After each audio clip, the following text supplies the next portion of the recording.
Muy bien, entonces, el tema de la clase de hoy es, por completitud, en el marco del modelo de quarks, que es el tema que estuvimos viendo la semana pasada.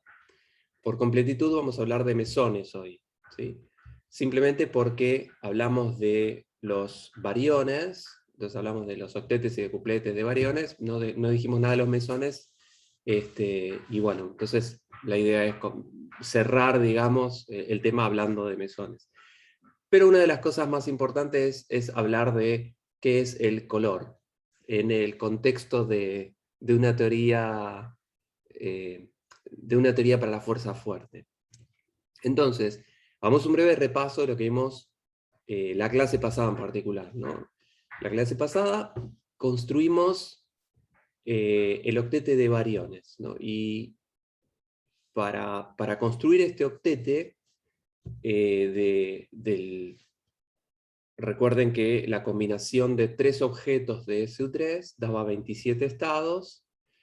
De esos estados se repartían en multipletes de cierta simetría. Había 2 de esos multipletes que tenían 8 estados, que eran octetes. Entonces, en la clase pasada los construimos de una manera cuasi explícita, pero arrancamos de los 2 dobletes de simetría mixta que aparecían cuando combinábamos 3 objetos de SU2, y que esos estados ya los habíamos construido la clase previa, el martes pasado, hace una semana. Como esos estados los teníamos, y estos dobletes eran dobletes de isospin, en particular si mirase la simetría de SU2 de isospin, donde tengo el isospin up y el isospin down, entonces al combinar 3 objetos de SU2 tenía estos 2 dobletes, y los dobletes nos venían bárbaro porque el protón era un estado de isospin un medio con proyección un medio, y el neutrón es un estado que tiene proyección menos un medio. Entonces, protón y neutrón podrían ser muy buenos candidatos para cualquiera de estos 2 dobletes en principio. Otra cosa que vimos la clase pasada es que uno puede utilizar los operadores de subida y bajada de SU2, que ustedes ya conocen de Teórica 2, los podemos generalizar a SU3 usando las matrices de Gell-Mann, donde la filosofía es exactamente la misma, pero, o sea, conceptualmente no incorporamos nada nuevo. Lo único desde el punto de vista técnico, en vez de lidiar con matrices de 2x2, lidiamos con matrices de 3x3, pero logramos construir operadores que suben o bajan el isospin, o lo que llamamos el B-spin o el U-spin, que son simetrías con nombres ficticios, pero que nos mueven en el sentido de movernos en la línea de quarks U y D, o la línea de quarks U y S, o la D y S. ¿Sí? Entonces, una rotación en el espacio, en esos subespacios. Y notamos que estos operadores de subida y bajada son proyectores, en el sentido de que si yo parto de un estado, de un autoestado, y aplico este operador de subida, no necesariamente me va a dar otro autoestado, sino que puede ser una combinación lineal de estados. ¿Sí? En ese sentido llamamos proyector porque me orienta en la dirección correcta, pero no necesariamente me da un autoestado completamente ortogonal. Entonces, lo que vimos es que partiendo de una función de onda que ya conocíamos, lo que mostramos, lo que vimos hace 2 clases, que teníamos una función de onda para candidato para el protón y para el neutrón, usando estos operadores de subida y bajada, uno puede generarse, ir recorriendo el octete de variables. ¿Sí? Y en la práctica seguramente van a utilizar estos operadores para ver el costado técnico de cómo es que uno puede utilizarlos para generar nuevos elementos de ese octete, ¿no? De ese grupo de simetría. Eso desde el punto de vista un poco técnico. Desde el punto de vista un poco más, más abstracto quizás, hablamos sobre la simetría de la función de onda. ¿Sí? Esos octetes que uno puede construir, o sea, a partir de este doblete mixto simétrico, puedo generarme un octete de simetría, con la misma simetría, mixto simétrico, y con el doblete mixto antisimétrico puedo generarme un octete de simetría mixta antisimétrica. Entonces, tengo dos octetes, que estaba muy bien porque eso es lo que habíamos visto, o lo que les había mencionado o anticipado cuando dije que la combinación de tres objetos de SU3 daba un decuplete, dos octetes y un singlete. Bueno, acá están los dos octetes. Esos dos octetes tienen simetría mixta, o sea, no son completamente simétricos o completamente antisimétricos, y esa simetría me refiero siempre a antepermutaciones de sus elementos, ¿no? Pero lo que vimos la clase pasada, lo que les indiqué la clase pasada, es que si uno combina la función de onda de sabor, que es de esta simetría SU3, con la parte de spin, y el spin es un medio, es SU2 porque son los quarks en el spin un medio, uno puede combinar estas dos funciones de onda de sabor y de spin para generar una función de onda total, entre comillas, total, ¿sí? De sabor y spin, que sea completamente simétrica o completamente antisimétrica. Entonces, de estos dos octetes de simetría mixta, de estos dos octetes de sabor, de la simetría de SU3 de sabor, de simetría mixta, combinados con el spin, yo me puedo formar una función completamente simétrica y un octete completamente simétrico y un octete completamente antisimétrico. ¿Sí?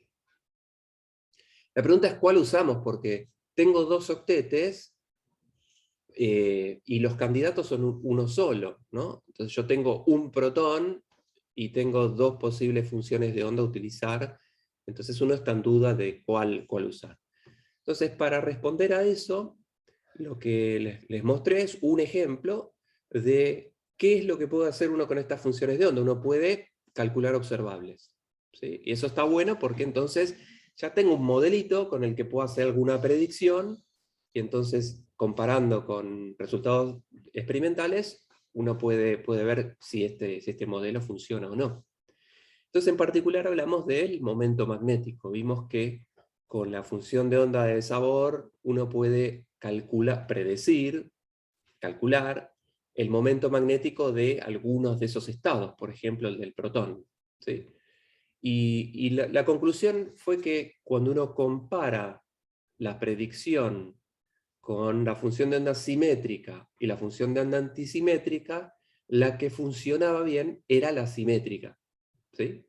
Que además era lo que naturalmente, y sin ningún tipo de lugar a duda ni elección, nos ocurría con el decuplete. El decuplete de bariones nos daba unívocamente funciones completamente simétricas, ¿sí? De sabor y spin. Entonces, esto está bueno en el sentido de que este modelo de quarks predice un montón de estados con ciertos números cuánticos que se corresponden uno a uno con las partículas que uno conoce. Eso está bueno. Y logramos descubrir que de estos dos octetes, el que tiene simetrías simétricas es el que funciona, ¿sí? Lo mismo que en el decuplete de bariones.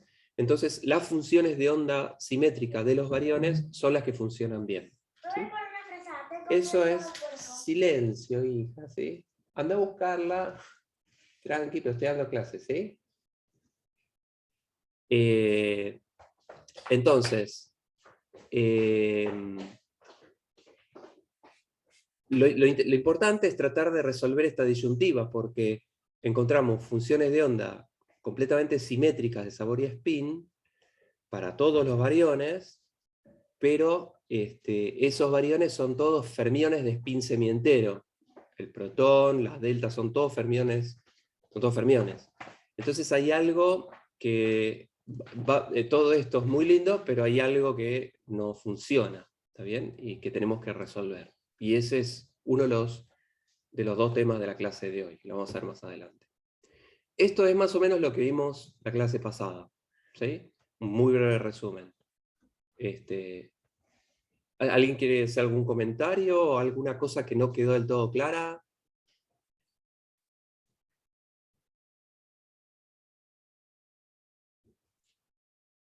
¿Estamos bien? Muy bien.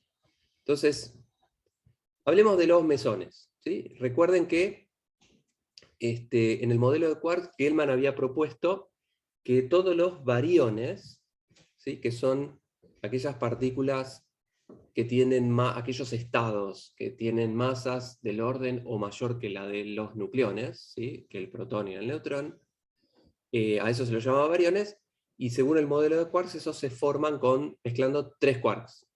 ¿Sí?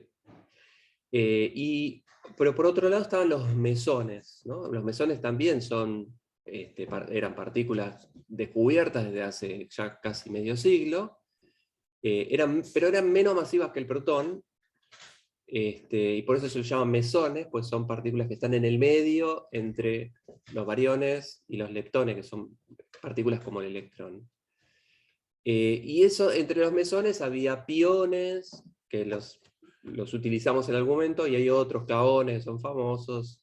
Y todos estos eran bosones de spin entero, o sea, partículas de spin entero, y que mágicamente también se agrupaban en octetes. Cuando uno miraba estos mesones y tratar de ordenarlos al estilo de Mendeleev, mirando varios de sus atributos y tratando de ubicarlos en alguna tablita que los ordene en función de su carga eléctrica, su proyección de isospin, su extrañeza, también se agrupaban en octetes, y esta construcción de octetes nosotros ya habíamos visto que hubo un intento de describir a los mesones, el octete de mesones, que fue ese modelo que vimos un tiempo de Sakata, en el que él utilizó 3 partículas para describir esos estados, que no funcionó por diversos motivos, pero que tuvo sus buenas ideas, ¿no? El hecho de utilizar la simetría de Su3 para describir estos estados. Entonces, Gell-Mann propuso una idea similar a la de Sakata, pero con su modelo de quarks, ¿no? Entonces dice que todos los mesones vienen de mezclar un quark con un antiquark, ¿no? Por eso pongo 3, los 3 posibles quarks, por anti-3, los 3 posibles antiquarks. 3 por 3 da 9, y resulta ser que esos 9 estados forman un octete y un singlete. ¿Sí? Recuerden que es lo mismo que el modelo de Sakata, ¿no? Uno puede poner los 3 elementos de la representación fundamental de SU3, que son estos 3 quarks, el U, el D y el S, en este plano de isospin y extrañeza, ¿no? Entonces recuerden que el U y el D tienen isospin, uno con proyección más un medio, el otro proyección menos un medio, y después está el quark strange, que solo tiene extrañeza menos uno, no tiene isospin. Entonces con estos 3 yo puedo fabricarme estos estados de mesones. Según Gell-Mann, entonces, con un quark y un antiquark. Entonces, la base de antiquarks es todo al revés que con los quarks, porque recuerden que las antipartículas tienen todos los números cuánticos al revés. Entonces, si el quark U tiene isospin un medio, el anti-U va a tener proyección de isospin menos un medio. Entonces, por eso lo invierten. El D pasa al otro lado, que tiene proyección de isospin más un medio. Y el quark strange tiene extrañeza menos 1, el quark anti-strange tendrá extrañeza más 1. ¿Sí? Entonces, esto es lo que habíamos hecho con Sakata, no teníamos una partícula y una antipartícula, y no generamos un octete. Revisemos cómo fue eso del octete. Recuerden que el octete es mezclar una partícula con una antipartícula, ¿no? Entonces, estos 3 estados, este triangulito, es el triangulito de las antipartículas, anti-S, anti-D, anti-U, y a todos estos 3 les agregué un U. U anti-S, U anti-D, U anti-U. ¿Sí? Y lo mismo con el quark D, ¿no? Le agrego el triangulito de las antipartículas, el anti-S, el anti-D y el anti-U, y les agrego el D. D anti-U, D anti-S, D anti-D. Y lo mismo con el quark strange. Eso me da 6 estados unívocamente determinados, ¿no? El D anti-S, el U anti-S, U anti-D, estos 6 que están acá. Y en el medio tengo combinaciones lineales del D anti-D, S anti-S, U anti-U. ¿Sí? Entonces, de los 9 estados que puedo formar con un quark y un antiquark, 6 ya los tengo unívocamente determinados, ¿sí? Y me quedan otros 3 que tengo que determinar, ¿no? Pero podemos valernos de cosas que nosotros ya conocemos, ¿sí? Por ejemplo, los piones. Recuerden que los piones eran estados que venían de mezclar quarks U y D y sus antiquarks, ¿no? Entonces, por ejemplo, el pi+, el estado 1,1 de isospin, el pi 0, el estado 1,0, y el pi menos, el estado 1,-1. En esa, lo que llamamos representación conjugada, que es algo que vimos hace ya varias clases, hace 3, 4 clases atrás, hablar de representación conjugada, de cómo se mezclaban estos estados de isospin constituidos con partícula y antipartícula, ¿sí? Lo vimos con el protón y el neutrón, protón y antineutrón. Bueno, ahora es lo mismo con quarks U y anti-D. Entonces el pión es un estado U anti-D, el pi 0 es una combinación lineal de U anti-U, D anti-D, el pi menos es el D anti-U. Entonces este es el pi más, este es el pi menos, y acá tendrá que estar el pi 0, que es una combinación lineal del D y el U, ¿no? Y después teníamos, estos conformaban un triplete de isospin, y después estaba el singlete de isospin, que era una combinación antisimétrica, ¿no? Estos tenían simetría simétrica, esto tiene una simetría antisimétrica. Entonces, uno podría generalizar esto, porque este estado viene de la combinación antisimétrica que tiene solamente quarks U y D y sus antiquarks. Pero acá tengo un quark más que es el strange, entonces yo podría agregar este par S anti S, y sería un singlete, ¿sí? Un singlete antisimétrico que tiene a los 3 tipos de quarks, ¿sí? Bien, entonces este pi 0 podría ser este estado, y este, que se llama eta 0 porque existe una partícula con estos números cuánticos, ¿sí? Sería el otro miembro del octete. ¿Está bien? Entonces en el medio de esta figura tengo 2 partículas que tienen carga 0, isospin 0, uno tiene la masa del pión y pertenece al triplete de isospin, y otro tiene otra masa y se corresponde con la masa del eta 0, y tiene isospin 0, isospin total 0, es el 0, 0 de isospin este. ¿Está bien? Entonces ya tengo estos 8 estados, y entonces lo que me falta es un estado que sea completamente ortogonal a estos 8, ¿sí? De los 9 estados ya tengo 8, me falta encontrar el que es completamente ortogonal y que no vive en este octete, o sea que tiene otra simetría. Bueno, haciendo un poquitito de cuentas, es este estado. Este es un singlete que no tiene la simetría de todos los estados de este octete, y es ortogonal a todos los demás, ¿sí? Y existe una partícula que tiene los números cuánticos de este bicho. ¿Está bien? Entonces, bueno, acá logramos construir este octete de mesones, ¿sí? En el modelo de quarks, mezclando un quark y un antiquark. ¿Está bien? Bien. Algunas características de este conjunto de partículas, de este octete de mesones.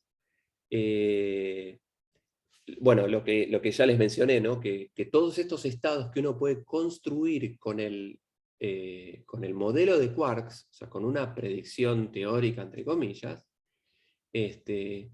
da predicciones de estados que cuando uno va y los busca en la naturaleza existen, ¿sí? Existe una partícula con los números cuánticos del kaón, existe una partícula con los números cuánticos del pi+, existe una partícula con los números cuánticos del eta 0, y con todos esos que vimos en el octete del slide anterior, existe una partícula descubierta con esos estados. Entonces, el poder predictivo de este modelo es bastante bueno, ¿sí? Todos esos estados tienen número bariónico 0 porque están hechos de un quark y un antiquark, ¿no? Recuerden que el quark tiene número bariónico 1/3, todos los 3 quarks, y su antiquark tiene menos 1/3, entonces el estado quark-antiquark tiene número bariónico 0. Número bariónico 0 es que no son bariones, y eso lo habíamos visto, que para los mesones el número bariónico era 0. ¿Sí? También teníamos ese triplete de isospin, que tienen, bueno, carga +1, serie -1, y que uno identifica con los piones, ¿sí? Todos esos son estados de spin 0, y van a ver en la práctica cuáles son las funciones de onda y la simetría de esas funciones de onda. Eso se los dejo para la práctica. ¿Está bien? Entonces, el mensaje final es que con la misma filosofía que vimos la clase pasada, dentro del modelo de quarks, uno puede además construir un octete de mesones. ¿Sí? Entonces, yéndonos un poquitito más desde lejos, viendo esto ya más desde lejos, no del detalle técnico de cómo se construyen estos estados, que vuelvo a repetir, lo van a ver en la práctica,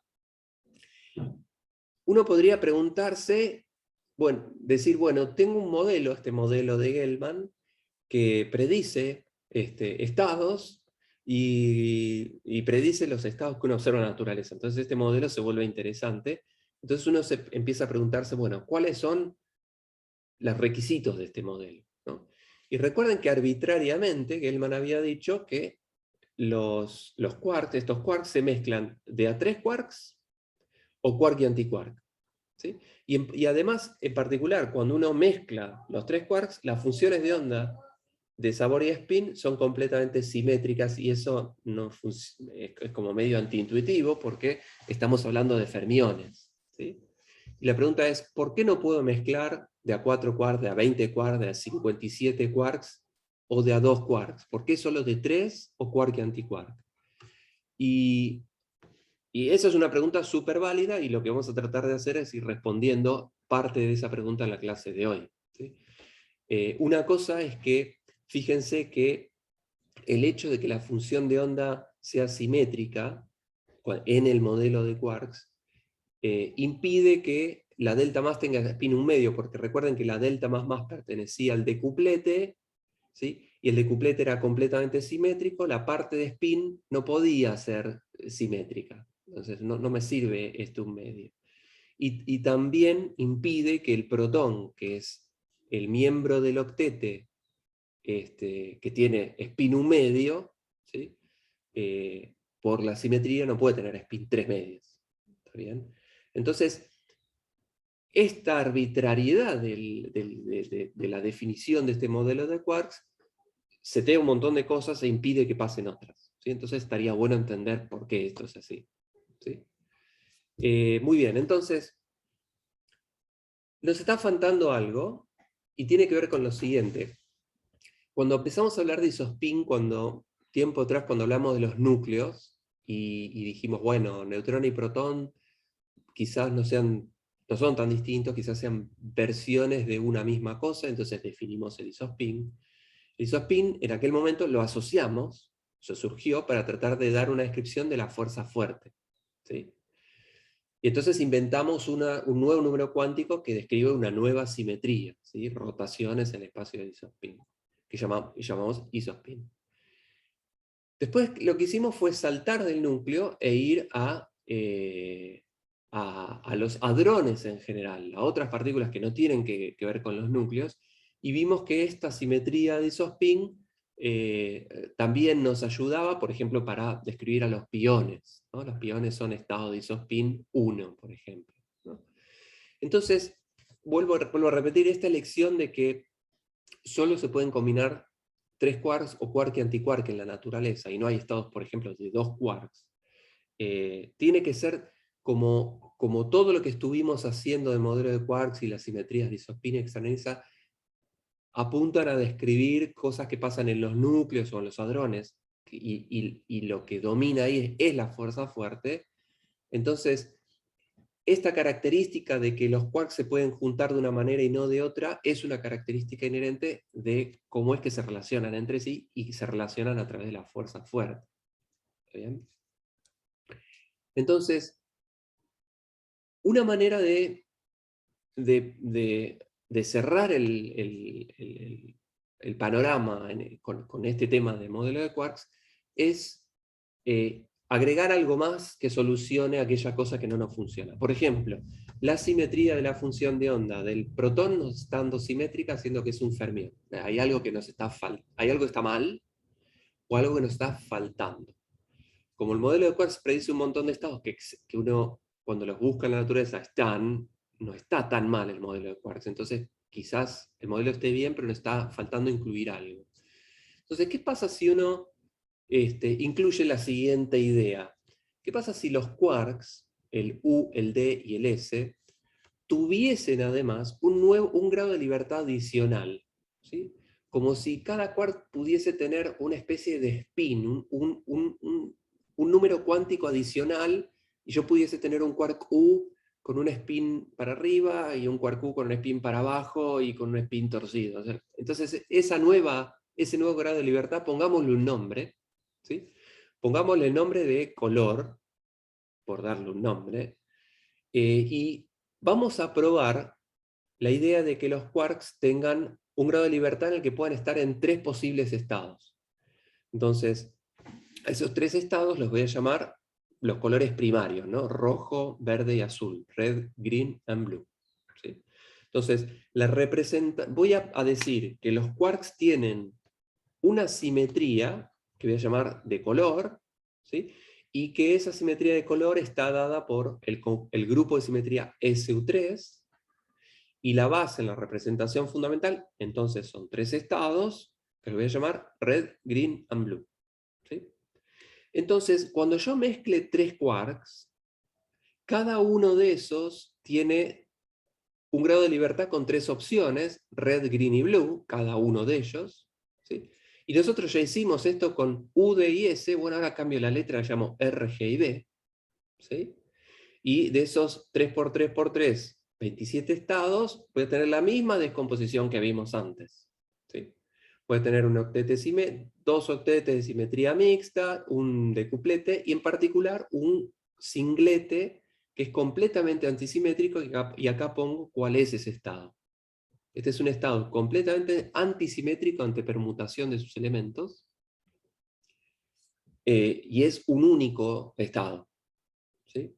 Entonces, creo que lo tengo acá claro. Entonces yo podría decir que al mezclar 3 quarks, si esos quarks tuviesen además un grado de libertad adicional que llamo color, que es lo que estoy agregando al modelo de Gell-Mann, ¿sí? y cada quark pudiese estar en 3 posibles estados de color, rojo, verde y azul, entonces al mezclar 3 quarks, hay un estado que es completamente antisimétrico, y es este.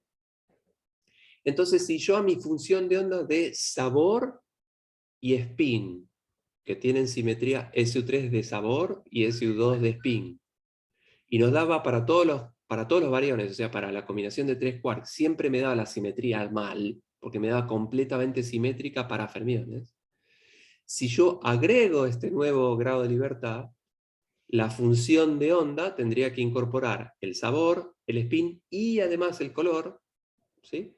Y si agarramos la combinación completamente antisimétrica, la función de onda ahora me queda bien.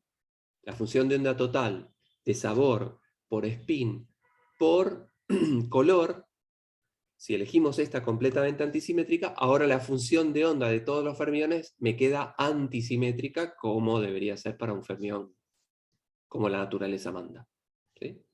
Entonces esta es una idea muy caprichosa, pero vamos a darle un voto de confianza, ¿sí? A ver a dónde llegamos. Entonces, estamos proponiendo una nueva simetría, que llamamos simetría SU3 de color, en el que digo que los quarks vienen en 3, cada quark U, cada quark D y cada quark S, viene en 3 modelos. Hay quarks U rojos, hay quarks U verdes y quarks U azules. Y lo mismo con el D, y lo mismo con el S. Entonces, si yo acepto eso en función de lo que dijimos en el slide anterior, todos los hadrones son estados incoloros, porque al mezclar este singlete antisimétrico tiene los 3 colores, red, green y blue, red, green y blue, red, blue, en los 3 colores. Al mezclar estos 3 colores uno tiene un estado que es incoloro. Si yo mezclo los 3 colores primarios, uno dice que tiene un estado sin color. ¿Sí? Entonces, como el singlete es el único que me ayuda a resolver este tema de la simetría de la función de onda, entonces pareciese ser que a los hadrones, si existiese este grado de libertad de color, a los hadrones, a los estados ligados de 3 quarks, les gusta estar en un estado incoloro, en un estado de color que tiene los 3 colores, red, green y blue. ¿Sí?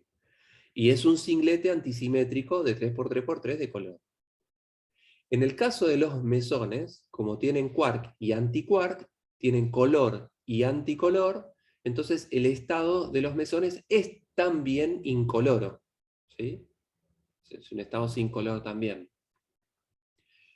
Y no hay manera de tener estados sin color cuando uno mezcla 4 quarks o 2 quarks o 5 quarks. Y eso lo pueden ver en la práctica.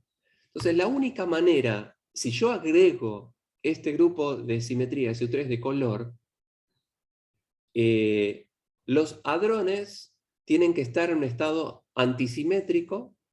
Entonces agarro el singlete antisimétrico y eso me soluciona el tema de la simetría de la función de onda. Entonces agregar este grado de libertad soluciona un problema, ¿sí? Antisimetriza la función de onda. Y además nos ayuda a eliminar la arbitrariedad de Gell-Mann, ¿no? Que dijo que solo se mezclan 3 quarks o quark y antiquark. Pero resulta ser que esas son las únicas combinaciones que nos dan estados que son completamente incoloros. ¿Está bien? Entonces, eso nos ayuda a entender por qué no puedo tener estados con 4 quarks o por qué no puedo tener estados con 5 quarks. ¿Sí? Para algún curioso, hace un par de años, y creo que este año también, salió un paper de un experimento que dijo que existen los estados que se llaman pentaquarks, estados ligados de 5 quarks. El hecho es que no hay evidencia de que este estado de pentaquarks no sea un barión, o sea, 3 quarks y un mesón, quark antiquark. Es una especie de molécula que tiene un mesón y un barión, ¿sí? Que es, no, los experimentos no pueden afirmar una cosa a la otra. Cierro paréntesis, es una curiosidad. Entonces, de algún modo, la interacción fuerte, que es la que define cómo es que se forman estos estados de hadrones, exige que los estados sean incoloros. ¿Sí? Porque eso es lo que nos da un modelo que explica bien, o sea, ese modelo es consistente, ¿sí? Si uno incorpora esta simetría SO3 de calor. ¿Sí? Y uno podría pensarlo, por ejemplo, de la siguiente manera: si a la naturaleza le gusta generar estados incoloros, ¿no? Si de repente por algún motivo yo generase algún estado con color, la naturaleza se las va a rebuscar para hacer que ese color desaparezca. Veamos algún ejemplo de eso, ¿no? Nosotros ya habíamos visto esta reacción, ¿no? La reacción de producción de deuterio, ¿sí? El deuterio se podía producir por varios mecanismos. Uno de ellos era la colisión de 2 protones, daban un deuterio y un pi+. Eso lo vimos hace varias clases, en el contexto de isospin. Entonces, recuerden que el deuterio es un isótopo del hidrógeno, o sea, es un estado que tiene un protón y un neutrón. O sea que este estado final, el deuterio, es un protón y un neutrón. Entonces, el estado final tenía un protón, entonces este protón del estado final y el estado inicial es como que pienso que son el mismo protón. Entonces, subyacente a esta interacción, lo que ocurre es que este protón se transformó en el neutrón que va al deuterio y me sobra el pión. O sea que la interacción subyacente de ese proceso que vimos de isospin y que está muy bien medido y predicho por el isospin también, es este mecanismo en el que un protón se transforma en un neutrón y un pi+. Entonces, el protón era un estado que tenía 2 quark y un d. ¿Sí? Era el elemento del doblete, que era una combinación lineal de 2 quark y un d. El neutrón, o sea, en el estado inicial tengo el protón con 2 quark y un d, en el estado final tengo un neutrón y un pi+. Un neutrón y un pi+. El neutrón tiene 2 quark d y un u, y el pión tiene un quark u y un anti-d, el pi+. Es un u anti-d. ¿Sí? Entonces, en el estado inicial, a la naturaleza le gusta, si aceptamos esta idea del color, esta teoría del color, los 3 quarks tienen que ser red, green y blue. para estar en el estado antisimétrico de color, ¿no? En el estado final, las partículas que yo tenga también tienen que ser incoloras, ¿no? Entonces, este neutrón tiene que tener los 3 quarks de distinto color, y el pión tiene que tener un quark con color y el antiquark con anticolor, ¿no? Entonces, si este quark es rojo, este tiene que ser antirrojo. Entonces, fíjense que esto es consistente, la idea, esto es un grafiquito para entender así con los dedos qué es lo que está pasando. Este quark D sigue siendo quark D, este quark U sigue siendo un quark U, y este quark U rojo, por algún motivo, yo trato de sacárselo al protón. O sea, el protón es un estado ligado de esos 3 quarks, U, U y D. Y yo trato, por algún mecanismo, de arrancar el quark U y dejarlo solo, ¿sí? Si yo pudiese hacer eso, este estado de quark U y D tendría color definido, porque es verde y azul, me está faltando rojo para hacerlo incoloro, y este quark U rojo es un estado con color definido, porque es rojo, ¿sí? Entonces, quizás a la naturaleza eso no le gusta, ¿no? Y es tanta la tensión que se genera cuando yo trato de arrancar el quark U, que del vacío la naturaleza me dice, toma, acá tenés un quark D, ¿qué quark querés? ¿Necesitas un D y un anti-D? Muy bien. ¿Y con qué color? ¿Rojo, antirrojo? Los doy. O sea, del vacío genero un par de partícula, antipartícula. Entonces, con los números cuánticos, en particular con color rojo y con anticolor rojo, ¿sí? De modo tal de poder formar los estados que necesito, de modo tal de poder recombinar un neutrón y de recombinar este pión en estados incoloros. Entonces, esto es una característica de la fuerza fuerte que vamos a ver con detalle dentro de un par de meses, cuando tengamos una teoría de la fuerza fuerte, pero sí con los dedos para tratar de entender características que tienen la fuerza fuerte. A la naturaleza no le gusta tener estados con color definido. Entonces, si yo quiero arrancar un quark de un hadrón, eso sería un estado con color, entonces del vacío surgen partícula y antipartícula de modo tal de recombinar nuevos estados que sean completamente incoloros. ¿Está bien? Muy bien. Yo les acabo de contar algo, y se los cuento porque tiene sentido, porque vamos a construir una teoría que, basada en esta simetría SU3 que define perfectamente las características de la interacción fuerte, ¿sí? Ahora, como se los presenté, yo puedo entender que es como creer reventar, entonces les voy a tratar de darles cierto contexto de que esto tiene sentido, y para toda la segunda parte del curso vamos a construir una teoría de primeros principios que es la que describe esta simetría de SU3 de color. Pero antes tenemos que andar, que caminar la ruta un trecho largo, ¿sí? Entonces, lo que les voy a tratar de contar en el resto de la clase son evidencias de que este grado de libertad de color existe en la naturaleza, ¿no? Porque yo les conté, les propuse, ¿no?, un nuevo grado de libertad, y medio que les conté en el slide anterior que, bueno, ayuda a resolver el tema de la función de onda y nos permitiría entender por qué hay estados solo de 3 quarks o quark y antiquark. Pero es como muy forzado igual, ¿no? Entonces,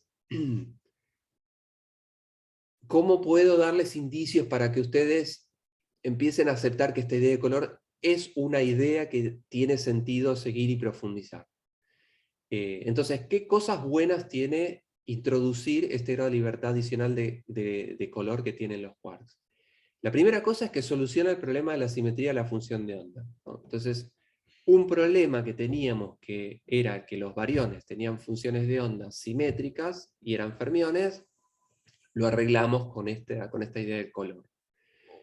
El hecho de por qué se pueden dar ciertos mecanismos, como el que vimos del deuterio, cómo puede ser que dos protones den deuterio y un pión, bueno, uno lo puede explicar si sigue forzando esta idea de que a la naturaleza le gustan solo los estados incoloros, ¿no?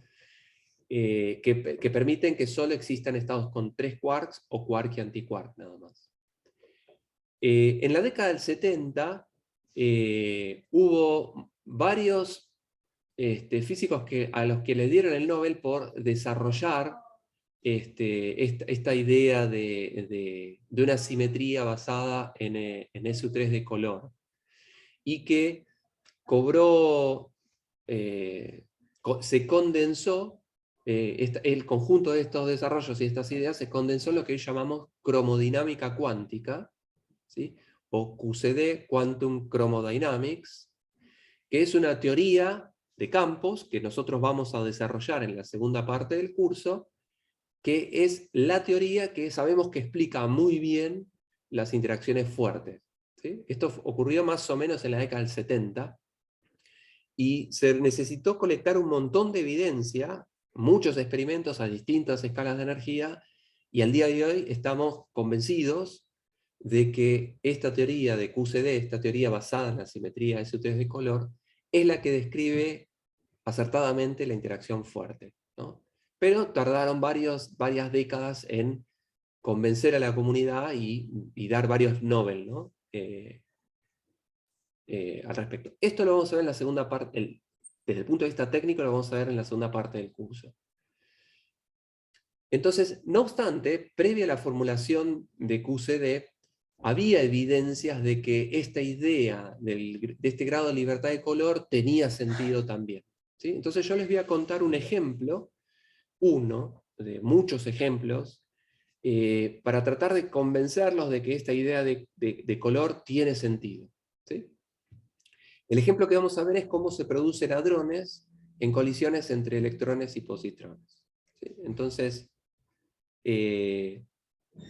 sí, avanzamos entonces. Salvo que, ¿alguna duda hasta acá?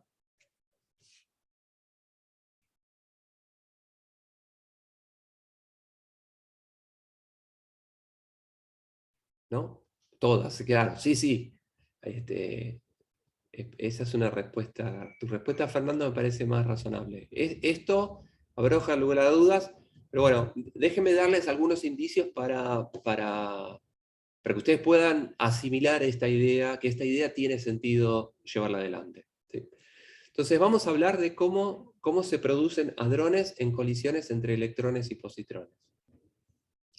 Entonces uno podría, uno podría decir que la aniquilación de un electrón con su antipartícula, ¿no? Si yo pudiese fabricarme un experimento en el que tengo un electrón y lo hago chocar a suficiente energía con un positrón, con su antipartícula, a partir de la clase que viene vamos a ver que eso ocurre en cuántica relativista, que la materia y la antimateria se aniquilan en energía. Entonces materia, representada por el electrón, y antimateria, representada por su antipartícula, se aniquilan en energía, como por ejemplo un fotón, ¿sí? Entonces, esto desde el punto de vista experimental se puede hacer hace ya más de medio siglo, bastante más que medio siglo. Uno puede generar positrones y los puede acelerar y puede hacerlos chocar contra electrones, y provisto que esas cosas tengan perdón, suficiente energía, se pueden aniquilar en un fotón, ¿sí? Ahora, ese fotón, provisto que tenga suficiente energía, puede decaer a su vez en un par electrón-positrón, ¿sí? Porque del vacío, provisto que el vacío tenga suficiente energía, o si uno le entrega al vacío suficiente energía, que es lo mismo que decir, tengo un fotón de mucha energía, podría surgir un par partícula-antipartícula. Yo puedo crear materia y antimateria, ¿sí? Entonces, este fotón podría decaer en un electrón y un positrón. O podría decaer en otras partículas que interactúen electromagnéticamente, porque el fotón es un cuanto de energía electromagnética, o sea, interactúa con el campo electromagnético, ¿sí? Y entonces se acopla a partículas que tienen carga eléctrica. Entonces, con cualquier par de partículas que tengan carga eléctrica, el fotón podría eventualmente decaer. ¿sí? Provisto que la energía del fotón sea lo suficiente para generar partículas con la masa que tengan estas dos. ¿Sí? Entonces yo podría generar, por ejemplo, un muón y un antimuón, partícula y antipartícula. ¿Sí? El hecho es que este proceso, este dibujito que acabo de poner acá, es algo que uno puede calcular muy bien en el electromagnetismo. ¿Sí? Y también es algo que las cuentas las vamos a ver más adelante. Pero uno puede calcular analíticamente cuál es la probabilidad de que si yo colisiono un electrón y un positrón, ellos se aniquilen en un fotón y que el fotón decaiga a su vez en un par muón-antimuón. Uno puede calcular esta probabilidad, puede calcular la sección eficaz de que en el estado inicial electrón-positrón se aniquilen y el estado final me dé un muón y un antimuón. ¿Sí? El cálculo de eso está en la guía 0 de cualquier curso de partículas fundamentales y da esto. Pi por alfa cuadrado, alfa es la constante de estructura fina del electromagnetismo, sobre 2 veces la energía total del sistema inicial. Es la energía en el centro de masa. ¿Sí? ¿Con qué energía yo colisiono estas dos partículas? ¿Sí? Eso es lo que sale de un cálculo que es bastante sencillo de hacer. Entonces esto está bueno porque es algo que yo puedo calcular en base al electromagnetismo, que es algo que uno entiende perfectamente. ¿Sí? Y además esto lo puedo hacer experimentalmente, porque uno puede generar electrones, generar positrones, acelerarlos, aniquilarlos, y poner detectores de muones, ¿no? Entonces yo hago chocar electrones en un experimento en el que tengo detectores de muones, y si yo veo un muón y antimuón, entonces yo puedo decir, hago colisionar 1.000.000 de veces electrones y positrones, y mido cuántas veces veo un par muón-antimuón. Si los veo 10 veces, 10 sobre 1.000.000, esa es la probabilidad de que ocurra este proceso. ¿Sí? Entonces, esta sección eficaz, la probabilidad de que ocurra este proceso, uno la puede medir experimentalmente también. Entonces, este observable, sección eficaz, es un observable que uno puede calcular analíticamente en base al electromagnetismo, es algo bien entendido, y que uno puede medir experimentalmente con cierta facilidad. ¿Sí?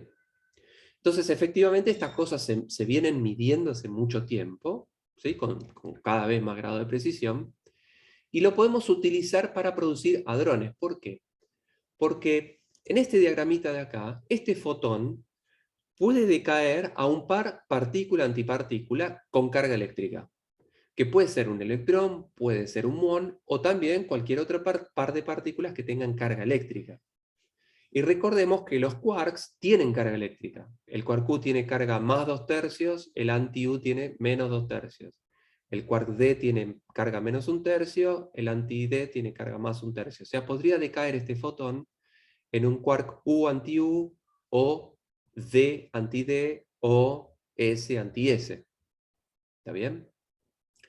Entonces, además, desde el punto de vista experimental, yo podría, al hacer colisionar electrones con positrones, eso daría un fotón que decae en muón-antimuón. Entonces, si tengo detectores de muones y antimuones, puedo medir esa sección eficaz. Pero si además tuviese plata para comprar detectores de hadrones, podría ver cuántas veces en colisión electrón-positrón yo mido hadrones como resultado de estas colisiones. Y los hadrones son todas las particulitas que que estuvimos viendo hace 2 semanas, el protón, el neutrón, la delta cero y demás. ¿Sí? Esos hadrones son estados ligados de o 3 quarks o un quark y un antiquark. Entonces, si este fotón decayese en un quark U, ese quark U le va a gustar juntarse con otros 2 quarks para formar un barión, o con un antiquark para generar un mesón. ¿Sí? Entonces, y eso es lo que yo vería en mi experimento. Entonces, en mi experimento, yo puedo medir la sección eficaz, la probabilidad de que colisionando un electrón y un positrón yo genere hadrones. ¿Sí? Eso lo puedo medir en mi experimento, pues yo tiro 1.000.000 de veces electrones contra positrones y, no sé, 900.000 veces veré que tengo protones y neutrones en el estado final. Y entonces yo puedo medir cuál es esa probabilidad, ¿sí? Tomando el cociente de lo que observo respecto del total de colisiones. ¿Sí? Entonces uno puede medir experimentalmente esta sección eficaz. Por otro lado, también con el electromagnetismo uno puede calcular analíticamente cuál es esa sección eficaz. Y el resultado de esa cuenta, cuando uno calcula la sección eficaz de producción de hadrones como producto de colisiones electrón-positrón, la cuenta da lo mismo que antes, pi alfa cuadrado sobre 12 cuadrado, multiplicado por la carga de los quarks. Creo que es por la carga de los quarks al cuadrado. Falta acá un cuadrado. ¿Sí? Entonces, como esto es algo que uno puede calcular y además uno puede medir, entonces es un buen observable para ver si si esta teoría funciona o no funciona, ¿no? Entonces, a alguien se le ocurrió definir un observable que llamamos R. R está definido como el cociente de la sección eficaz de producción de hadrones dividido la sección eficaz de producción de muones. ¿Sí? Desde el punto de vista teórico, esto está bueno porque el cociente entre esta sección eficaz de hadrones y la de muones da lo mismo, con la diferencia de que en el numerador tengo la carga de los quarks al cuadrado y abajo tengo la carga del muón al cuadrado. La carga del muón es 1. El muón tiene carga 1. Entonces, en el cociente, todas estas constantes y la energía no nos interesa, o sea, se cancelan. Y entonces lo que nos queda simplemente es la carga del quark Q al cuadrado, o en el caso de que el fotón decaiga en un par de quark U anti-U, o si decae en un par D anti-D, tendré la carga del D al cuadrado, y si el y si el fotón decae en un quark S anti-S, entonces tengo que agregar la carga del Strange al cuadrado. ¿Sí? Son los 3 quarks que tengo. ¿Sí? La carga del U, recuerden que era 2/3. La carga del D es menos 1/3 y la carga del S es menos 1/3. Es 2/3 al cuadrado más 1/3 al cuadrado más 1/3 al cuadrado, esa cuenta da 2/3. ¿Sí? Entonces, esta es la predicción teórica, ¿sí? En función de agarro el electromagnetismo y asumo que existen los quarks, de cuánto debería dar este observable R. Esta es la predicción teórica. ¿Sí? Ahora, como les dije, uno puede medir esto, porque uno puede hacer colisiones entre electrones y positrones y ver qué fracción de ellos me generan muones, y eso me da la sección eficaz, y qué fracción de ellos me da hadrones, y eso me da la sección eficaz. ¿Está bien? Entonces uno podría comparar este R con lo que uno mide. Entonces, si uno va y mide, el resultado es este. Esto muestra en el eje Y R, ese observable R, medido en función de la energía. O sea, este raíz cuadrada de S es la energía en el centro de masa. Entonces esto es R en función de la energía, con cuánta energía hago mis colisiones. ¿Sí? Este es un gráfico un poquito complicado, que tiene estas cosas, estos picos que corresponden. Se los menciono simplemente por completitud, no es algo que tengan que saber, no se lo voy a tomar en un final. Esto simplemente corresponde al hecho que se llaman resonancias. Hay partículas, como la phi, por ejemplo, o el omega, o el rho, que tienen una masa definida. Entonces, cuando estoy en esa masa, hay una contribución adicional que viene de esas partículas. Bueno, si eso no entró, no me preocupo. Lo importante es que a partir de un cierto umbral de energía esto se estabiliza porque ya no se producen más partículas, y este es el R que uno mide. Y fíjense que se estabiliza en un valor que es 2, más o menos. ¿Sí? Entonces, la predicción teórica de cuánto debería dar este R, asumiendo solo que entiendo el electromagnetismo y que existen 3 quarks, la predicción era 2/3. yo voy y mido y me encuentro con que el resultado da 2. ¿Sí? Entonces hay algo que no funcionó. ¿Y qué es lo que no funcionó? En mi suposición, yo pensé que existen solamente quark U, quark D y quark S. Pero no es verdad eso, porque existen quarks U de color rojo, existen quarks U de color verde, existen quarks U de color azul. O sea, acá tendría que multiplicar a esto por 3, porque tengo quarks U, pero en tres variantes distintas, si incorporo la idea de color. Lo mismo con el quark D y lo mismo con el quark S. Entonces, si ahora hago la cuenta y ese 2/3 lo multiplico por un factor 3, que es ese factor de que hay 3 colores, el cálculo teórico me da 2. O sea que la predicción teórica de cuánto da un observable en particular, que llamo R, porque es fácil de explicar y es fácil de hacer todo el tipo. O sea, esto lo cuento porque es sencillo de explicar, ¿no? Pero es un ejemplo de un observable que está mal calculado si yo no incluyo el hecho que los quarks tienen 3 colores distintos, tienen un grado de libertad de 3 formas distintas. ¿Sí? Y que si incluyo esa posibilidad, si los quarks pueden estar en 3 estados distintos, entonces la predicción teórica sí se corrige y se condice con lo que uno observa experimentalmente. ¿Sí? Como este ejemplo de este observable R, hay decenas de observables que cuando uno predice cosas pensando que solo existe un quark Q, da mal por un factor 3, que si uno incorpora quark U con sus distintos colores. No de una manera tan lineal como acá, las cuentas son más complicadas en otros ejemplos, pero bueno, la idea es exactamente la misma. ¿Sí? O sea que la idea de incorporar el color soluciona el tema de la simetría de función de onda, explica por qué solo puede haber combinaciones de 3 quarks o quark y antiquark solamente, y corrige adecuadamente un montón de predicciones teóricas que sin esta idea de color no funcionarían. ¿Sí? Entonces hay un montón de evidencia experimental y más el hecho que les comenté antes de qué cosas arregla esta simetría de simetría de color, que indica que incorporar esta simetría funciona. ¿Sí? Muy bien. Todo lo que les voy a contar de acá en adelante es simplemente de chapa y por una cuestión de completitud, dado que estamos viendo este proceso de medición de R. En la década del 70 todo iba muy bien con esta simetría de sus 3 de sabor, o sea, pensando que existen 3 quarks, U, D y S, y este valor de R medido, o sea, los experimentos se podían hacer a medida que transcurrió el tiempo, la gente conseguía más plata y hacía aceleradores más potentes, entonces la energía en el centro de masa,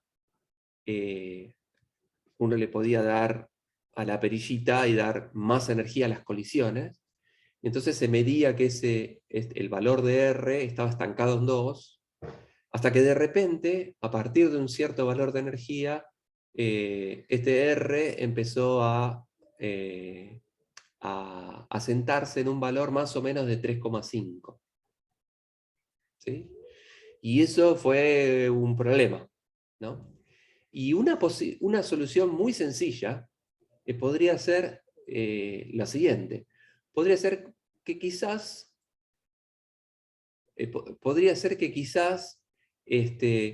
por debajo de esta energía, el fotón no tiene suficiente energía para crear partículas muy pesadas, ¿no? O sea, si el fotón tiene una energía que está por debajo de un cierto valor, ¿sí? Por ejemplo, por debajo de 3, no voy a poder generar partículas que tengan energías más grandes que 3. ¿No? O sea, si tengo un fotón con una cierta energía, solo puede decaer a cosas con la misma energía o más chiquitita. ¿No? Entonces, si existiesen partículas más pesadas que 3, los fotones que yo estoy generando en mi experimento no las van a generar nunca, porque no me da la energía. Pero si yo doy más y más energía, quizás si existiesen partículas más pesadas, ese fotón eventualmente podría decaer en un par partícula-antipartículas más pesadas. ¿sí? Entonces quizás esto se puede explicar por el hecho de que a energías más altas el fotón en estas colisiones puede decaer en partículas más pesadas que antes no veía por una cuestión de que estaba limitado energéticamente, ¿no? Entonces podrían existir partículas nuevas, ¿sí? Y uno podría decir, bueno, si esto empieza a prenderse en 3,5 dividido 2 es más o menos 1,7, ¿no? Entonces quizás podría ser que haya partículas cuya masa era 1,6, 1,7, a partir de las cuales yo puedo empezar a generar esos estados, ¿no? Entonces quizás podría existir una nueva partícula, y para que esto se estabilice en 3,5, fíjense que si existiese una nueva partícula, recuerden, teníamos 3 quarks, el U, el D y el S. El quark U tiene carga 2/3, el D tiene carga menos 1/3, el quark U y el D tienen más o menos la misma masa y forman el isospines, como que les gusta estar juntitos. El quark S es la extrañeza, como que no tenía nada que ver con los otros dos, y tiene carga menos 1/3, como el D. Entonces quizás uno podría decir, bueno, si el U y el D forman un equipo y tienen carga 2/3, 1/3, y tengo el Strange con carga 1/3, quizás existe una partícula con carga 2/3 que sea el compañero del S. Si incorporase entonces, si dijese que existe una partícula más, una partícula nueva, con carga 2/3, para replicar el par up-down con otra partícula y el Strange, entonces tendría que agregar acá, en esta cuenta del R, la carga de ese quark que estoy proponiendo que sea 2/3 al cuadrado, ¿no? 2/3 al cuadrado, 4/9, pero como tengo 3 colores, tengo que agregar, multiplicarlo por 3, y entonces el 2 de antes, más este nuevo quark con carga 2/3, por 3 por el color, da 10/3, que es más o menos 3,5. O sea que este resultado es consistente con el hecho de que exista un nuevo quark, y si existe ese nuevo quark, que tenga carga 2/3. ¿Sí? Por supuesto, esto no demuestra nada, simplemente es un indicio de que existe esa partícula. Bueno, en efecto, en la década del 70, no me acuerdo en qué año, después del 74, se descubrió experimentalmente que existe un nuevo quark al que se le dio el nombre de CHARMM, ¿sí? Con una masa que hoy está muy bien medida, que es del orden de 1,6 gigaelectronvolts, o sea, es más pesado que el protón, ¿sí? Casi 2 protones, y que tiene carga 2/3, y que explica perfectamente este salto en este observable R. ¿Sí? Bien, esta historia continuó, y al día de hoy, o sea, en el plot anterior llegamos más o menos a esta energía, 10 gigaelectronvolts más o menos. Bueno, al día de hoy hemos llegado mucho más lejos, me fue del slide, ahora llegamos a 14.000, perdón, sí, a 14.000 gigaelectronvolts. ¿Sí? Esto está en escala logarítmica, en el eje X y en el eje Y. Entonces 14.000 estará más o menos por acá. Al día de hoy llegamos a estas energías y hemos medido este R con bastante precisión, y volvió a pegar otro salto, lo que indica que existe otro quark. Ese quark se llama quark bottom y fue descubierto en el 77, y en 1995 se descubrió otro quark que se llama quark top, que tienen también carga 2/3 y menos 1/3. Es como que son parejitas, copias del quark U y del D. O sea, así como está el U y el D, está el Charm y el Strange, está el top y el bottom. Los 3 de arriba con carga más 2/3, los 3 de abajo con carga menos 1/3. Y estos son, al día de hoy, los 6 quarks que conocemos. ¿Sí?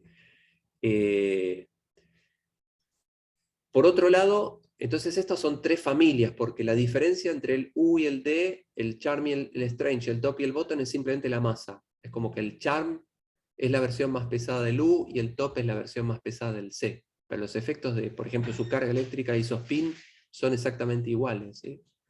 Y algo análogo pasa con el down, el Strange y el bottom. Por el otro lado, los leptones conocidos son el electrón y el muón, Y también se había descubierto hace casi 40 años ya el tau, ¿sí? Y cada uno de ellos tenía asociado su neutrino. Existe un neutrino de electrón, el neutrino de muón y el neutrino del tau. El último en ser descubierto fue que el neutrino tau se descubrió en el año 2001. Y también viene entre familias, porque la diferencia entre el electrón, el muón y el tau es simplemente la masa. El muón es como un electrón más pesado y el tau es como un electrón más pesado. Entonces hay como familias, se llaman generaciones. La primera familia de quarks y leptones, la segunda familia de quarks y leptones, la tercera familia de quarks y leptones. Y no hay más. No hay más, y uno puede decir, bueno, no hay más porque no te dio la energía para descubrir partículas más pesadas. Pero el hecho es que si hubiese más, hay ciertas mediciones experimentales que si hubiese más familias, no estarían bien explicadas por la teoría. O sea que solamente se explican ciertos resultados experimentales, en particular este Z, si solo existen 3 familias de quarks y 3 familias de leptones. ¿Sí?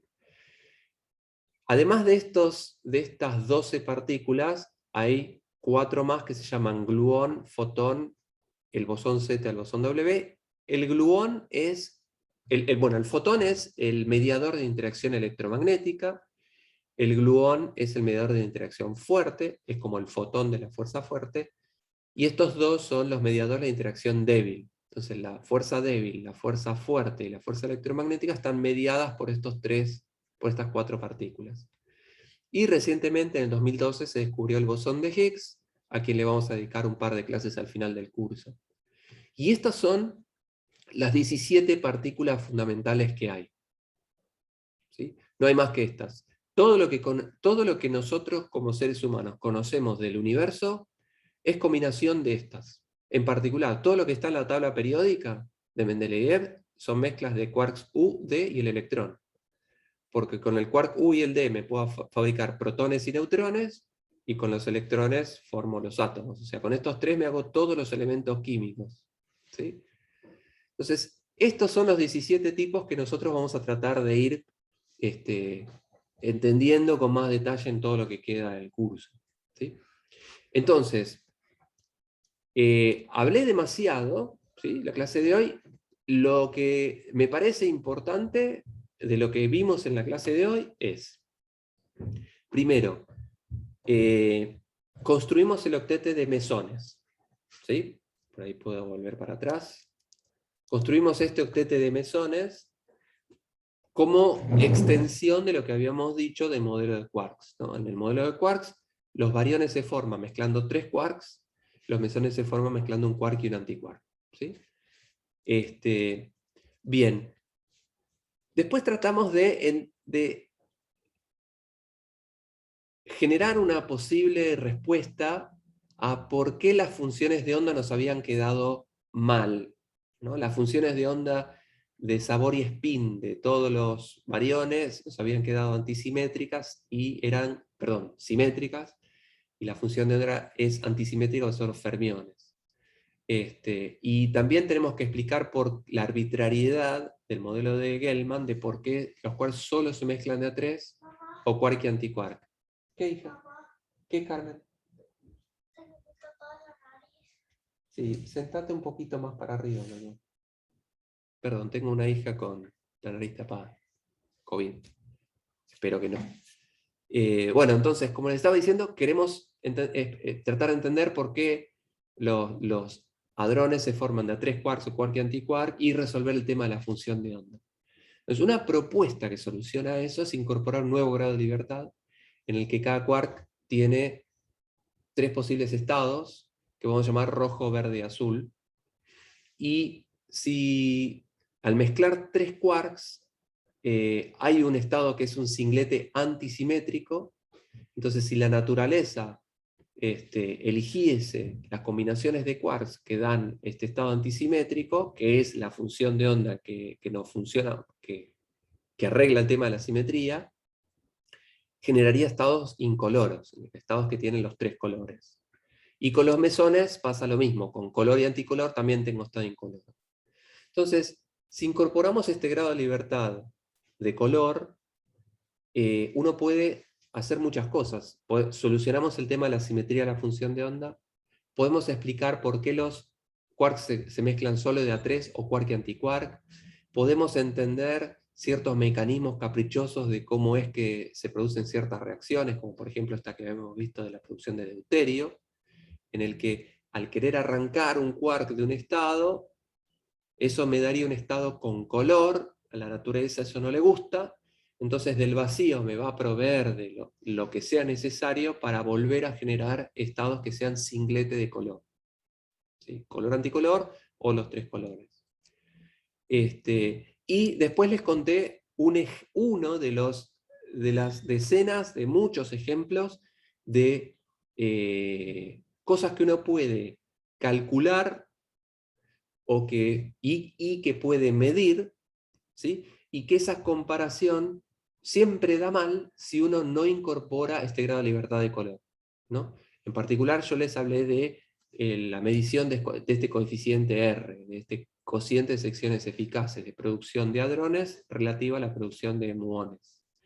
Que si uno no considera que los quarks vienen en tres tipos de sabores, la cuenta da mal por un factor de 3, y que eso se arregla justamente si considero que los quarks vienen en tres colores distintos.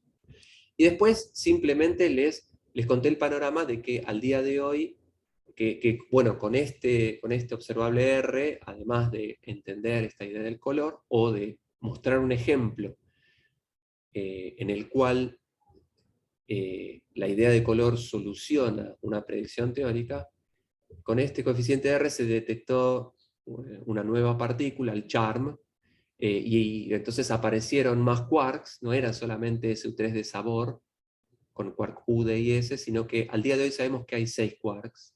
¿Sí? Y ese número no es caprichoso porque en la naturaleza es como que vienen de a familias de quarks y leptones que parece ser que no tienen nada que ver.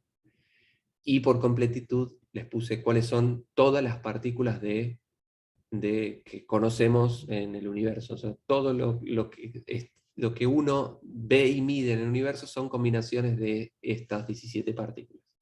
Y lo que vamos a hacer en el resto del curso es tratar de entender cuál es la teoría correcta y de primeros principios, una teoría sólida que explique cómo es que es este panorama. ¿Sí? La clase que viene, lo que vamos a empezar a ver, porque acá como medio que cerramos un popurrí de temas que estuvimos tocando las últimas 2 semanas, y a partir de la clase que viene le vamos a dedicar lo que queda hasta el primer parcial, o sea, varias semanas, a hablar de cuántica relativista. ¿Sí? Y lo que vamos a empezar a ver la clase que viene es la ecuación de Dirac. ¿Sí? Lo que vamos a hacer es agarrar la ecuación de Schrödinger, que es la ecuación de la mecánica cuántica que ustedes vieron en Teórica 2, e incorporarle la relatividad especial.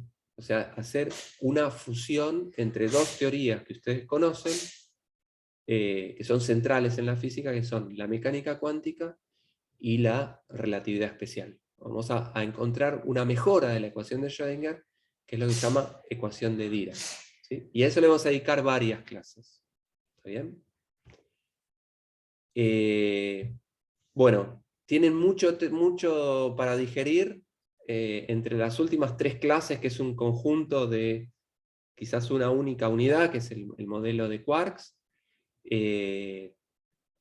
Nada, de eso. Tienen que digerir bastantes cosas que les estuvimos contando en estas 3 clases. Así que bueno, quedaron unos minutos, así que los podemos aprovechar por si alguno de ustedes quiere profundizar sobre alguna de las cosas que hayamos visto o les haya quedado poco clara.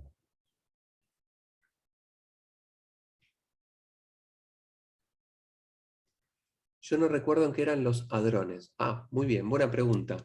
Los hadrones son, desde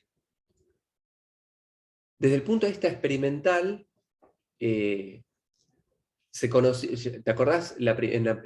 Juan, en la primera clase habíamos visto que en la década del 30 se conocían electrones, neutrones y protones, ¿no? Y con eso uno se armaba todos los elementos de la tabla periódica.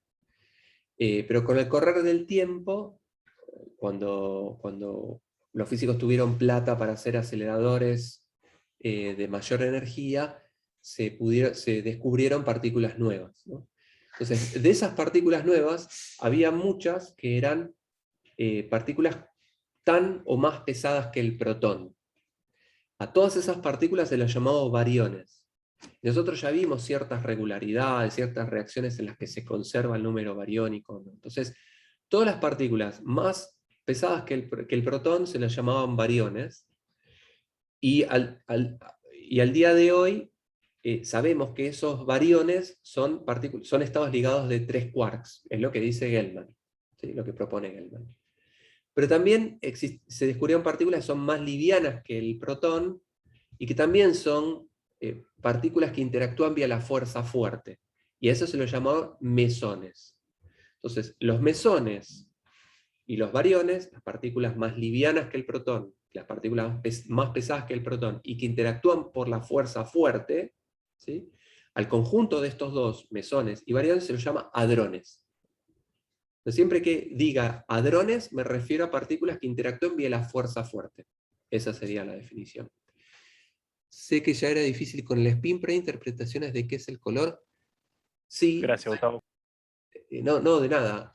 Interpretaciones de qué es el color. Es una pregunta que tiene muchas aristas. O sea, si... No es filosófica. Es cuando... En cuántica, en teórica 2, o en física 4, ¿sí? Fíjate que la idea de spin es algo que uno postula, ¿no? No hay nada en cuántica que te diga tiene que existir el spin por tal motivo desde el punto de vista teórico, ¿no? ¿Te acordás que en Stern-Gerlach la división de líneas de partículas, o sea, si vos tenías partículas cargadas en presencia de un campo magnético, se deflectaban y formaban un espectro de líneas, y ese espectro de líneas no se explicaba bien con la cuántica, es como que había el doble de cosas, ¿no? Y las líneas no iban a parar donde debían. Y eso se solucionó diciendo, bueno, quizás haya un momento angular adicional, cuya simetría sea SU2. Entonces decimos que las partículas son fermiones de spin 1 medio, ¿no? Y agregás el spin y lo agregás para que la teoría explique bien los resultados experimentales. Si vos no postulás la idea de spin en teórica 2, los resultados de Stern-Gerlach no los explicás bien.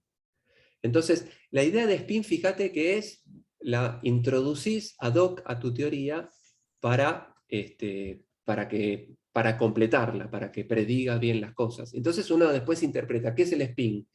Y no sé, son flechitas para arriba o para abajo, es algo que tiene el álgebra de SU2, interpretalo como quieras, es algo que es una característica, es un grado de libertad que tienen los fermiones, ¿sí? Que tienen las partículas. ¿Sí? En particular, los fermiones son partículas de spin semi-entero, ¿sí? Partículas de spin 1 medio. Y esa es la interpretación, para mí. Con el color pasa lo mismo. O sea, si yo pienso que los quarks no tienen ningún grado de libertad interno, la predicción del modelo no da bien. En particular te acabo de mostrar este observable R. ¿Sí? Entonces, bueno, de la misma manera que introdujimos el spin a lo bestia, introduzco el color como una posible solución. Entonces, bueno, con SU3 funciona bien. Si hubiese elegido SU2 de color o SU7 de color, me dan teorías muy lindas, pero que no explican bien las cosas. Entonces, incorporando un grado de libertad adicional con esa simetría, la teoría se acomoda de modo tal de reproducir los datos. Y ahora uno tiene que interpretar qué es. Bueno, no sé. Se le da la idea, el nombre de SU3 de color, porque parece ser que la naturaleza le gustan combinar quarks en estados que sean singlete de color, que sean completamente incoloros. Eso, entre otras cosas, evita que exista un quark aislado, porque si existiese un quark solo en la naturaleza, ese sería un estado con color, y eso no lo observa uno en la naturaleza. Entonces pareciese ser que a la naturaleza le gusta tener estados incoloros. Entonces, ahora nos gustaría construir una teoría, ¿sí? De la misma manera que el spin vos lo introdujiste a lo bestia en teórica 2, no surgió de la teoría, en la noción de spin de fermiones. La clase que viene justamente, en cuántica relativista, cuando veamos ecuación de Dirac, vamos a ver que el spin, como tal, es una consecuencia de incorporar la relatividad especial en la mecánica cuántica. Entonces ahí sí, si querés, puedes hacer una interpretación filosófica o una interpretación física. El spin es un efecto relativista en la mecánica cuántica. Bueno, la idea de color, desde el punto de vista otra vez filosófico o físico, de qué es el color, lo vamos a ver más adelante cuando veamos la formulación de QCD, de la teoría de la fuerza fuerte. ¿Sí? Entonces, ¿qué decís acá? Claro, pero ¿cómo es más intuitivo pensar en momentos angulares? Bueno, no. Estos grupos de simetría dan una predicción que funciona bien. Así como yo te cuento la historia que termina bien, no te cuento las historias que terminan mal porque terminaron mal y no sirvieron para nada y fueron al tacho de la basura. No te cuento la idea exitosa. Los teóricos han probado con otros grupos de simetría o otras cosas rebuscadas y se han dado la cabeza contra la pared. Esta es el tipo, la gente que impulsó esta idea de SU3 de color, que llevó a buen puerto. Y así funciona, así es la vida del físico. Vos te jugás por una idea que te parece razonable, la desarrollás, y después va alguien, te mide las cosas y te dice, no, está mal lo que decís, y bueno, te pegas un tiro. O te ganás el Nobel, es así el juego. Papá, te siento mejor. Bueno, hija. Buenísimo, gracias. De nada. Gustavo, ¿te puedo hacer una pregunta? Sí. Acá, Charm, Top, estas nuevas partículas son como muy masivas, en el orden del giga, Sí. electronvolt. Sí. Y los protones no estaban en el orden más o menos del mega, o sea, esto sería más masivo que los protones y neutrones. Sí. Sí. El tema de, fíjate que acá están las masas de los quarks, en estos recuadritos arriba están las masas, ¿no? Pero fíjate que la masa del up y el down, vuelvo a repetir que la masa del protón es más o menos 1 gigaelectronvolt. 1 gigaelectronvolt. Entonces, el quark Q y el D tienen masas de megaelectronvolt, 3 órdenes de magnitud menos. O sea que la masa del quark up y down son órdenes de magnitud más chiquititas que el protón. ¿Sí? Entonces el protón está hecho de 2 quarks U y un D. La masa de esos 3 quarks es más o menos el 1% de la masa del protón. O sea que la masa del protón es mayormente energía de interacción entre ellos. ¿Sí? Ahora, como vos muy bien decís, los otros quarks son muy pesados. Fíjate que el Strange es 20 veces más pesado que el Down. Y el Charm es 1.28 gigaelectronvolt. Es 1000 veces más pesado que el Up. Y el Top es 100, sí, qué sé yo, 10 a las 5 veces más pesado que el Up. O sea que la diferencia entre las masas de los quarks es muy grande. El Top y el Up tienen una diferencia de masas de un factor de 10 a la 5. 10 a la 5 es un número muy grande para mí. Eso es algo que hoy está tratando, que es un tema a entender, que se llama problema de la jerarquía de masas. ¿Por qué estas masas son tan abismalmente grandes? Porque la naturaleza es caprichosa o quizás haya algo ahí, algún indicio para que nosotros entendamos un poquitito más este campo de la física. Eso es un tema abierto. Pero fíjate, el quark top es tan masivo como muchos átomos, es masivo como un átomo de oro más o menos. Claro, eso es lo que me llamaba la atención, porque se Sí. encuentran, porque encima van de A3 o de A quark antiquark. Entonces, Sí. hay por ahí top, charm mezclados de alguna manera que forme algo que sea más grande que átomos. No sé si Bueno, esa es una buena pregunta. Recordá que los átomos, los núcleos de los átomos tienen protones y neutrones, nada más. ¿Sí? O sea, por ejemplo, el átomo más pesado, no sé, o el uranio, es un átomo bien pesado, tiene quichicientos neutrones y muchos protones. Tiene protones y neutrones. Y los protones y neutrones están hechos de ups y downs. Recordá, 2U y un D es un protón, 2D y un U es un neutrón. Los bariones que están formados por estos otros quarks tienen vidas medias muy chiquititas. O sea, los creás, vos creás una delta 0, una delta más, pero viven muy poquitito. Mientras que el protón tiene vida media infinita. Entonces, los estados ligados de 3 quarks o quark antiquark que crees, algunos de ellos tienen vidas medias muy grandes y pueden formar estados estables, como el protón en un núcleo, o núcleos, mientras que los otros variones que están formados por estas partículas tienen vidas medias muy chiquititas. ¿Sí? Y no es verdad que todos los quarks se mezclen con todos. El top en particular, sí, hay estados, hay variones que tienen mezclas de los otros 5 quarks, el up, el charm, down, strange y bottom.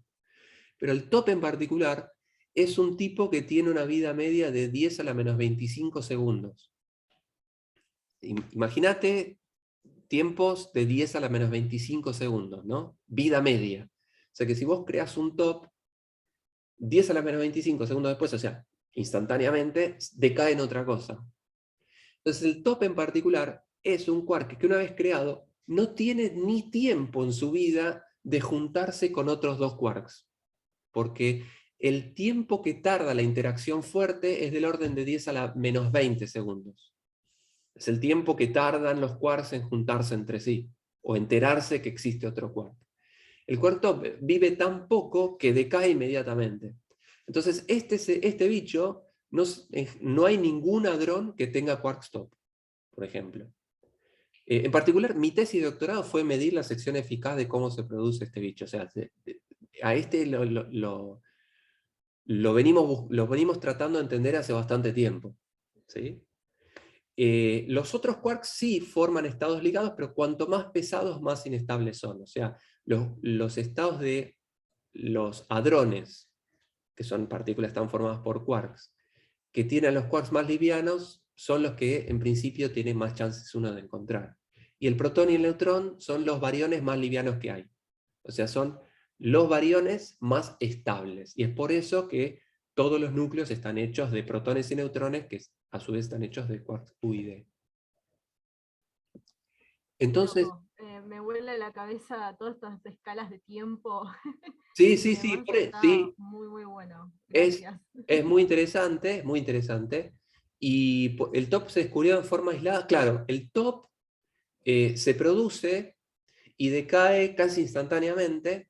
Entonces, si el top se produce y en 10 a la menos 25 segundos ya no está más, en esa escala de tiempo ni siquiera tuvo tiempo de viajar y tocar un detector.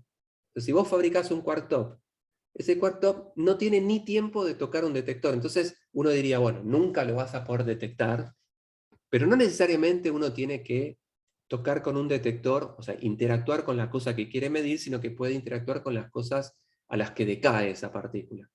Entonces, se puede medir características de este quark, pero es desde el punto de vista experimental más difícil. Se juntó con otro... No, recordad que el quark top no tiene ni tiempo de juntarse con ningún quark. Decae en otras cosas, se transforma en otras cosas. Y esas otras cosas son las que forman estados ligados y los que generan hadrones incoloros, porque esto que acabamos de ver del color funciona. O sea, el quark top tiene color, entonces decaen cosas que también tienen color y la naturaleza los nutre de otros quarks de modo tal de formar hadrones sin color. ¿Sí? Vamos a ver una clase al final del curso para tratar de ver cómo es que se miden estas cosas, porque es desde el punto de vista experimental bastante complicado e interesante. ¿No se podría entrelazar con algo para ver si lo detecta o no da ni para eso? No sé qué querés decir, Diego, con entrelazar, porque a esas escalas de tiempo primero hacer cosas con entrelazamiento desde el punto de vista experimental es difícil, y esas escalas de tiempo me imagino que es imposible. ¿Ya no tienen color? Claro, claro, ya les di demasiada información, logré confundirlos. Entonces, para volver un cachito a lo importante, recuerden, si uno quiere arrancar, y ya termino con la clase porque empieza la práctica. Si uno quiere arrancar un quark de un estado ligado, si yo tengo un protón que son 2 quark Q y un D, y lo quiero arrancar a uno de esos quarks, eso generaría un estado con color, la naturaleza eso no le gusta, y entonces la naturaleza hace todo lo que esté al alcance de su mano, por ejemplo, generar un par partícula-antipartícula, de modo tal de volver a estados completamente incoloros, a estados con 3 quarks de distinto color, o un estado de un mesón de color y anticolor. ¿Sí? Claro, o sea, entonces, desde el punto de vista experimental, cuando uno genera un quark como el top que tiene color, rápidamente la naturaleza, es tanta la energía que genera ese proceso que del vacío surgen quarks con color, con distinto tipo de color, de modo tal de agrupar a los hijos del quark top en estados que tengan color cero, o que tengan singlete de color. Bueno, dejemos las preguntas para la clase que viene, porque si no Mauricio se va a enojar. Así que